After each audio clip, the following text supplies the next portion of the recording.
안녕하세요. 오늘 저희가 함께 깊이 파고들 자료는 바로 663년에 있었던 백촌강 전투에 관한 것입니다. 이 전투, 한국에서는 사실 아주 익숙한 이름은 아닐 수도 있는데요. 하지만 일본사에서는 백제와의 관계, 나아가 고대 동아시아 질서에 큰 변화를 가져온 뭐랄까 중요한 분기점으로 여겨지죠.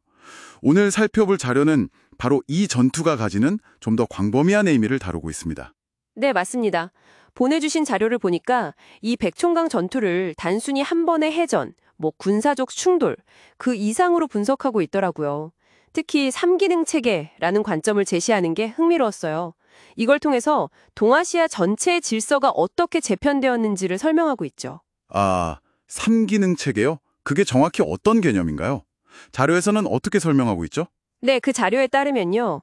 고대 국가들이 수행했던 중요한 기능들, 그러니까 종교나 이념 같은 정신적인 영역, 그리고 군사력, 마지막으로 경제나 생산력 같은 물질적인 영역, 이 세 가지 핵심 기능의 분포를 의미하는 것 같아요. 아하, 종교 이념, 군사, 생산력. 이 세 기능의 분포가 백총강 전투를 기점으로 달라졌다. 이런 이야기군요. 네, 맞습니다. 자료의 주장은 이거예요. 전투 이전에는 이제 한반도 안에서 고구려, 백제, 신라가 이 기능들을 복잡하게 나눠 갖고 있었다면요. 전투 이후에는 이게 동아시아 전체로 판이 커지면서 중국이 어떤 문명의 중심, 종주국 역할을 하고 한국은 그 중간 다리 역할 혹은 방파제 역할, 그리고 일본은 좀 독자적인 세력이자 문명 수용자, 이런 식으로 역할 분담이 생겼다는 거죠. 힘의 균형이나 작동 방식 자체가 바뀐 셈입니다. 와, 상당히 거시적인 분석인데요.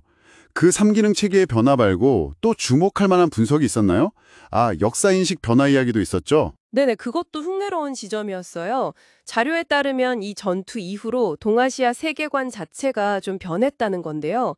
그 이전에는 중앙아시아나 저쪽에서 문명이 전래되었다, 이런 식의 인식이 있었는데 백총강 전투 이후로는 그런 시각이 좀 희미해지고 각 나라가 독자적으로 발전했다는 인식이 좀 더 강해졌다고 분석하더라고요. 그 부분도 상당히 흥미롭네요. 그리고 또 백제 유민 이야기도 빼놓을 수 없죠. 이게 임진왜란까지 연결된다는 분석은 정말 대담하게 느껴졌어요. 맞아요. 백총강 전투에서 패배한 뒤에 많은 백제 사람들이 일본으로 건너갔잖아요. 근데 자료에서는 수백 년이 지나서 임진왜란 때 그 카톨릭 신자였던 고니시 유키나가라는 인물이 있죠. 그를 따라서 백제 유민의 후손 중 일부가 다시 한반도로 돌아왔을 수도 있다, 이런 가능성을 제기해요. 신성호 씨의 책을 인용하면서요. 물론 이건 시간 간격이 워낙 커서 아주 조심스럽게 접근해야 할 주장이긴 합니다. 네, 그렇죠. 수백 년의 시간을 뛰어넘는 이야기니까요. 근데 그런 발상 자체가 역사를 보는 새로운 시각을 주는 것 같아요. 자, 그럼 이제 시대를 좀 더 뒤로 옮겨서 임진왜란이 일어날 무렵의 국제 정세는 이 자료에서 어떻게 보고 있나요? 16세기 상황이요. 그 부분도 중요하게 다루고 있는데요. 당시 유럽 상황, 특히 스페인 무적함대가 패배한 이후를 주목합니다. 그때 이제 유럽 세력들, 특히 로마 교황청하고 예수회가 동아시아 쪽으로 영향력을 확대하려고 시도했다는 거죠. 아, 예수의 선교사 파견 같은 거 말씀이시군요. 네, 중국 쪽 선교는 좀 어려움을 겪었지만 일본의 경우는 좀 달랐다는 거예요. 일본이 이때 서양의 신기술, 특히 조총 같은 걸 적극적으로 받아들였다는 거죠. 근데 이게 그냥 기술 도입에서 그친 게 아니라 이걸 바탕으로 동아시아의 패권을 잡으려는 야심과 연결되면서 임진왜란의 중요한 배경이 되었다, 이렇게 분석을 합니다.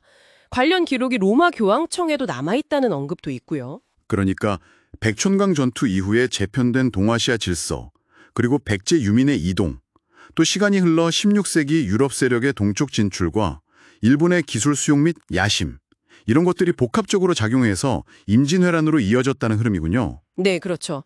그리고 이 자료는 여기서 멈추지 않고 한 걸음 더 나아가요. 어쩌면 가장 논쟁적일 수 있는 부분인데요. 임진왜란 이후의 영향에 대한 분석입니다. 아, 그 이후까지요? 어떤 내용인가요? 네, 좀 간단히 요약하면 이래요. 서양은 마테오 리치 같은 인물들을 통해서 동양의 지식이나 문모를 받아들여서 다시 세계사의 중심으로 부상하는 계기를 마련한 반면에 전쟁을 겪은 동아시아, 특히 한국과 중국은 어떤 문명적인 위기를 겪고 문화적 독자성이 약화되는 그런 후유증을 겪게 되었다는 주장입니다. 그리고 이 구도 안에서 일본은 서양 문명을 대변하거나 중개하는 역할을 맡게 되었고 이런 영향이 오늘날까지도 이어진다고 보고 있어요. 와, 정말 663년 백촌강 전투라는 하나의 사건에서 시작해서 동아시아 전체 힘의 구도 변화, 역사인식의 전환, 그리고 수백 년 후 임진왜란의 배경, 심지어 현대의 문화적 상황까지 연결짓는 정말 거대한 스케일의 분석이네요. 저도 자료 보면서 이런 연결고리들이 있다는 게 참 놀라웠습니다. 네, 그렇죠.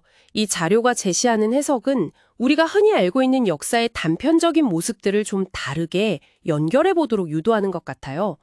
수백 년, 길게는 1000년 이상 떨어진 사건들이 어떻게 서로 영향을 주고받을 수 있는지 그 복잡한 인과관계에 대해 다시 한번 생각해 보게 만들죠. 일종의 거대한 역사 시나리오를 보는 느낌이랄까요. 그래서 마지막으로 이런 질문을 던져보고 싶어요. 이 자료의 주장처럼 정말로 한 번의 전투가 동아시아 전체의 힘의 균형을 바꾸고 사람들의 역사 인식을 전환시키고 나아가 수백 년 후의 전쟁이나 오늘날의 문화적 상황에까지 그 영향이 미칠 수 있을까요? 과거의 어떤 사건이 현재 우리에게 미치는 그 영향력의 깊이와 범위, 이것에 대해 청취자 여러분은 어떻게 생각하시는지 한 번쯤 고민해 보시는 것도 의미 있을 것 같습니다.